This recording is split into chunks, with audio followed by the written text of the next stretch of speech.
سعادة النائب إيهاب مطر، أهلا وسهلا فيك، والحمد لله على السلامة بأستراليا، وجهك طلع خير على الفريق اللبناني. أهلا وسهلا فيك. اليوم عم تمثل بعض النواب بمجلس النيابي بلبنان، والحمد لله يعني هلا خلصوا اللعبة والفريق اللبناني تأهل لكأس آسيا. شو بتحب تقول بهالمناسبة؟ اكيد الفوز اليوم كثير مهم لحتى فريق السيدات بالباسكتبول، ده بالديفيجن اي وده عندهم حظ انه يلعبوا بكأس آسيا.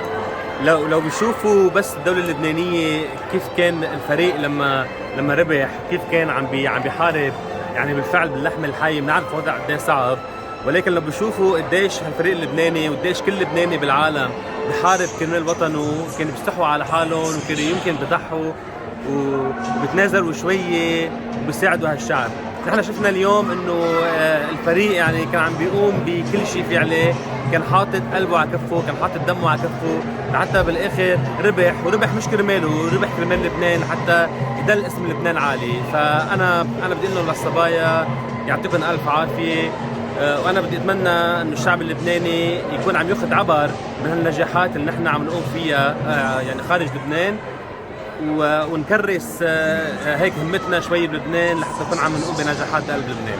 يعني اليوم لاحظنا انه المنتخب اللبناني عم يلعب بحماس كثير قوي، يعني عم بينافس فرق عالميه، يعني نافس الصين هو الثاني عالميا، واليوم الحمد لله يعني بيض الوجه وقدر انه يفوز ويتاهل لكاس اسيا. قديش مطلوب من الدوله اللبنانيه انه تطلع اكثر على النوادي الرياضيه كافه؟ اكيد نحن يعني الكل اللي بيعرف الرياضه ما عندها اجمل ميزانيه. نعم. يعني الميزانيه ضعيفه جدا، فالفريق عم بيحارب اللحم الحي.